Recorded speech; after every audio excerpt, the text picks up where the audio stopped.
रहीम अपने पदों में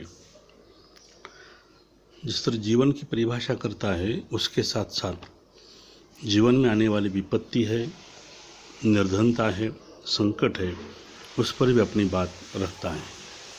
अर्थात सच्चा साथी, सच्चा दोस्त विपत्ति के समय प्राप्त होता है या उसकी परीक्षा होती है।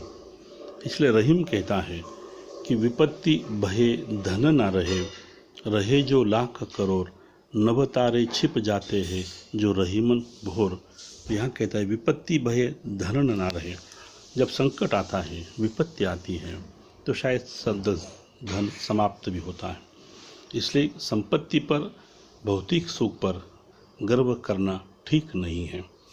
जैसे पहले पद में भी कहा था कि आपा है तो ईश्वर नहीं है, तो गर्व करने से शायद मनुष्य की संपत्ति नष्ट होती है। और विपत्ति भय जो रहे लाख करो, हम लाख कोशिश करें, प्रयास करें, तो एक बार संकट आता है तो पूरी संपत्ति समाप्त होती है।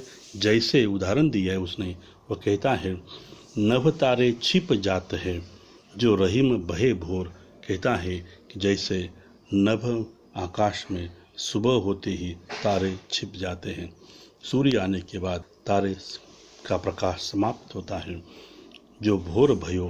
तो रहीम कहता है जैसा तारे लुप्त होते हैं, उसी तरह संकट के समय अपने दोस्त भी आपसे दूर चले जाते हैं। इसलिए विपत्ति में जो साथ करेगा वही आपका दोस्त बन जाता है। और गर्व न करना यह रहीम की बात है। और वही रहीम संग के बारे में कहता है कि कुसंग और सुसंग, साथ करना, दोस्त चुनना, जो दोस्त साथ देता है उसी पर वो बात करता है। कुसंग मतलब बुरा संग होता है। जैसे हम कहते हैं कि परिस का स्पर्श होने से लोहे का सोना होता है, उसी तरह से मनुष्य के संग में भी जो आ जाएगा उसी के अनुसार उसका जीवन परिवर्तित होता है।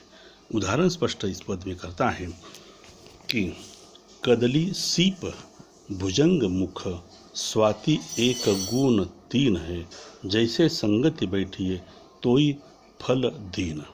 संग बैठता है, जिससे संग मिलता है उसी के अनुसार हमें फल मिलता है। इसलिए उसने जलक के कण का, बिंदु का उदाहरण दिया है। वह कहता है कि एक जल का कण है, परंतु तीन जगह पर पड़ने से उसके तीन रूप होते हैं। जैसा स्पष्टीकरण देते हुए वह कहता है कि यदि वह फूल या जल का बूंद सांप के मुख में पड़ जाता है तो शायद उससे विष बनता है। वह स्वाति के नक्षत्र में वही जल की बिंदु कमल के फूल या सीप में पड़ जाती है तो उससे मोती बनता है। तो एक वही जल बिंदु है जिससे मोती बनता है, और दूसरी बात से वो भुजंग बनता है, और पानी के केले पर पड़ने से वह अलग हो जाता है।